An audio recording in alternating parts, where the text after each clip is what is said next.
Okay, here's example 2 of phase shift.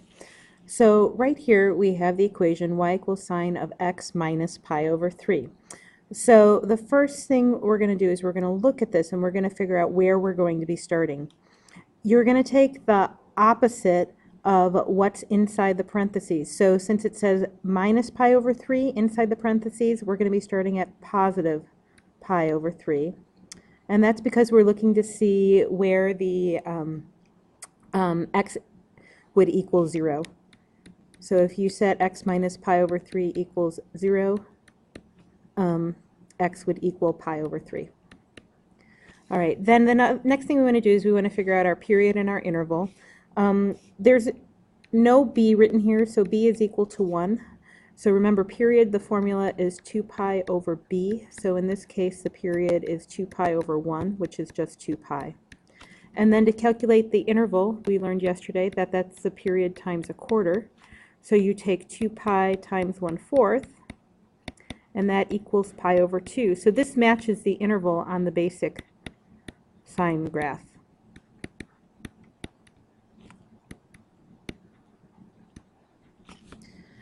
All right, so then to find the key points, we're going to go on this one 4 points to the right, and then we're going to do 4 points to the left.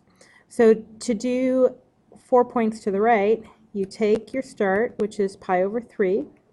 You add your interval, which we found over there was pi over 2. In order to add two fractions, you need a common denominator. All right, so that's going to be 2 pi over 6 for pi over 3 and 3 pi over 6 for pi over 2. And when you add those two together, you get 5 pi over 6. All right, so this 3 pi over 6, that's our interval with our common denominator. It makes a lot more sense to use the one that we've already changed to the common denominator. It makes our life a lot easier. So we take our result from 2, which is 5 pi over 6. We add this 3 pi over 6, and that gives us 8 pi over 6, which of course you would reduce to 4 pi over 3. After you do that, you take the result that already has the common denominator, 8 pi over 6, that's the result from 3, plus our interval, 3 pi over 6. We add those together and we get 11 pi over 6. Then you take 11 pi over 6, you add your interval, which is 3 pi over 6, and you get 14 pi over 6, which you, of course, would reduce to 7 pi over 3. All right, so that's 4 points to the right. Now we're going to go to the left. Our start is still pi over 3. So we take pi over 3 and we subtract our interval, which is pi over 6. So we're going to convert those to have a common denominator. So that's 2 pi over 6. Our interval was pi over 2. Sorry about that. 2 pi over 6 is pi over 3 minus pi over 2 converts to 3 pi over 6. So 2 minus 3 is 1. So we have negative pi over 6. And then you take your result from 2, negative pi over 6, and we subtract 3 pi over 6, which is our interval.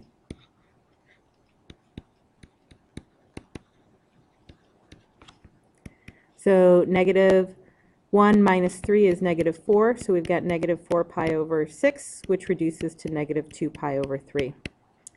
Then you take your result with the common denominator, negative 4 pi over 6, minus our interval, 3 pi over 6, and you get negative 7 pi over 6. Then you take your result from 4, negative 7 pi over 6, minus 3 pi over 6. You get negative 10 pi over 6, which is going to be negative 5 pi over 3 when you reduce. Okay. So it's important to note that unlike yesterday when the points going to the left were almost the same as the points going to right, they only differed by a negative.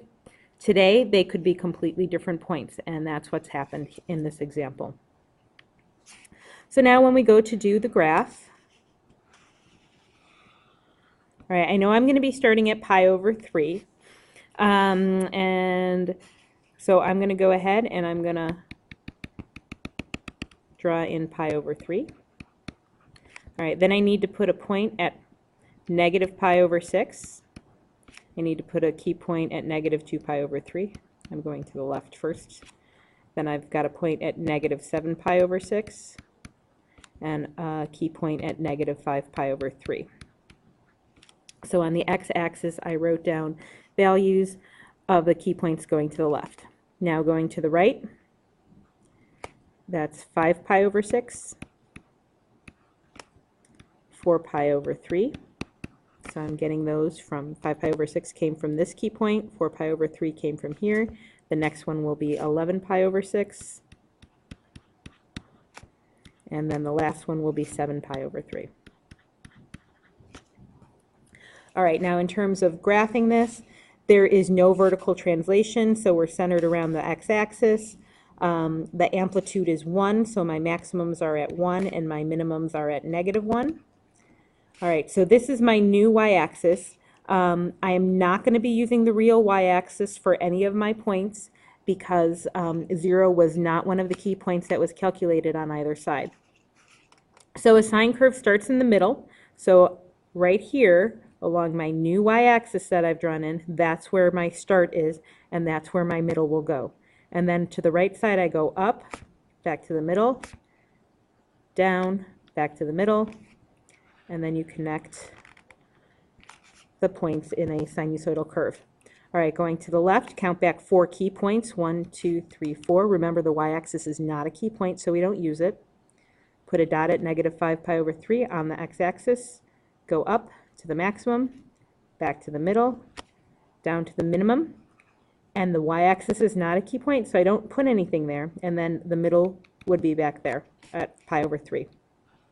So then we go ahead and we draw a sinusoidal curve, and there is the graph of y equals sine of x minus pi over 3.